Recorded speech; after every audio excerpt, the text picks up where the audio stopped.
So I'm back at my Saab here.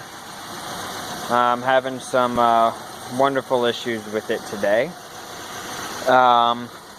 Just started earlier today. I'm getting a misfire code P1312 on a 2006 Saab 9.3 2.0 turbo.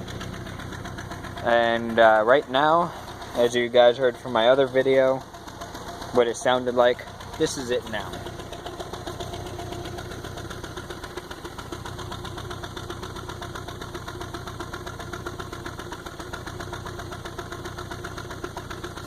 So, as you can tell, making a different noise.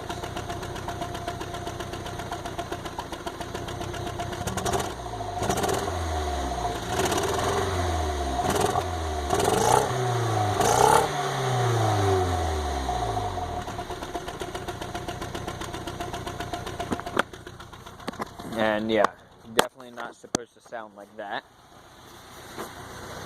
And I'm about to go take it for a drive here. So, bear with me.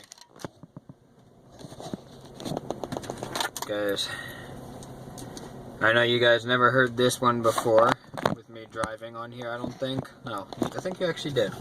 I don't know. But, yeah, here we go.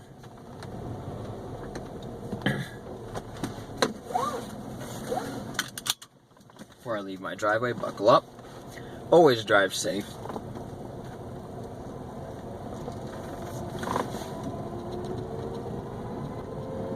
Right now I'm just coasting with the clutch down in reverse.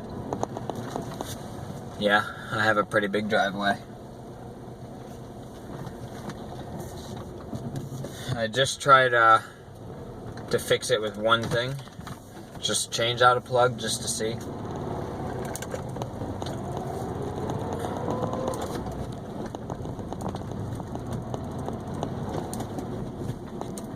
It's missing pretty good.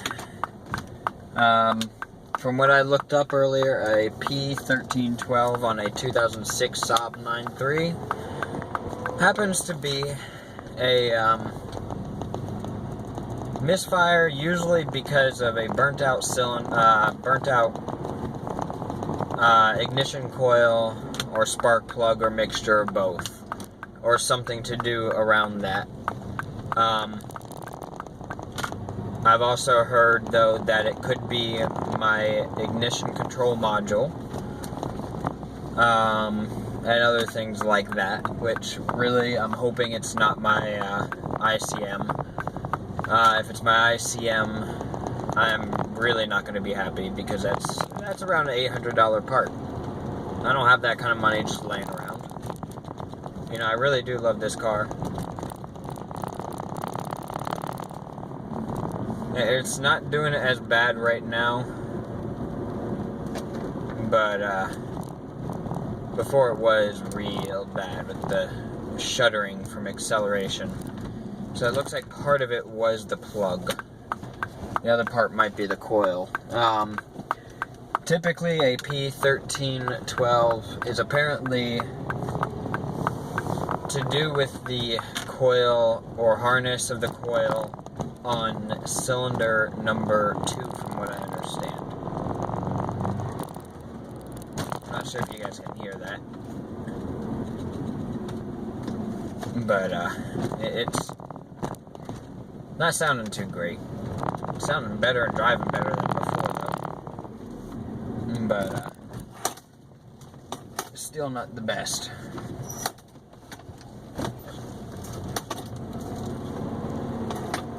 It is especially tricky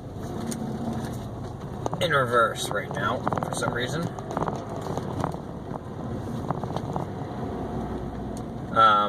As you guys saw in another video earlier, yes, I do drive a manual 5-speed. Apparently I have the European edition, so it's harder to diagnose than the American, apparently, believe it or not. It's also harder. I mean, more expensive, you know. Thank goodness I know a little bit about what I'm doing. I'm no ASE tech, but I'm not gonna lie about that. But when it comes down to it, I do know a little bit. I do my own brakes, I do my own tune-ups. I did this tune, the plugs that are in here I put in about 20,000 miles ago. The car actually calls for NGK 5542, if I remember correctly, laser platinums. I put, if I remember correctly, Denzos, not what it calls for. So because of that, plain and simple, I'm having a nice issue right now and a nice fun time of things going wrong. I also got the car around 130 something thousand, 140,000 miles, and it's honestly, it's proven its worth to cost me some good money. I've only had the vehicle 8 months, and yeah, that is full throttle acceleration, that shuddering yard. So it's proven right now. It's finally heating up, and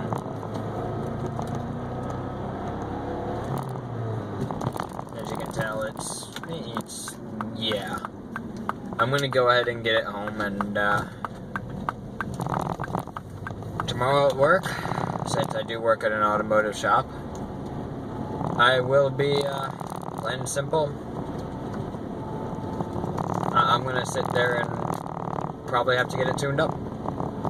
Well, get the parts so I can do it. I've made my engine easier to access by taking some of the stuff off that I really don't think is needed. It's there mainly for aesthetics, I think.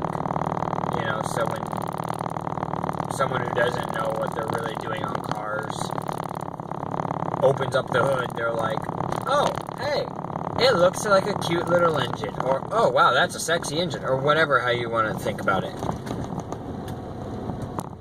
To me, they're there for aesthetics. I really don't care about, like, engine covers and crap like that. To be honest, I take them off.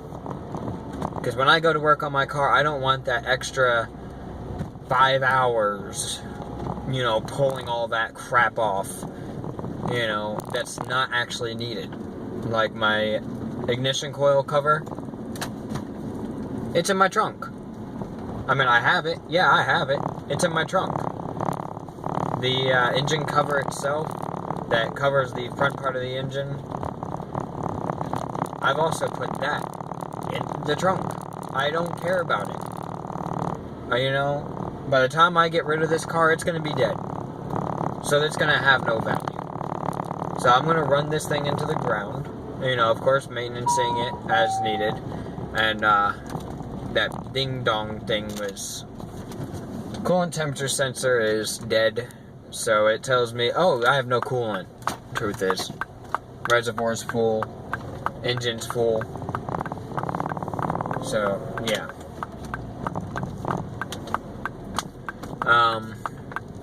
When it comes down to it,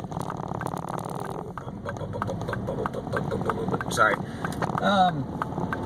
not liking this misfire. I really don't like it when a car's misfiring. You can drive it with a misfiring engine.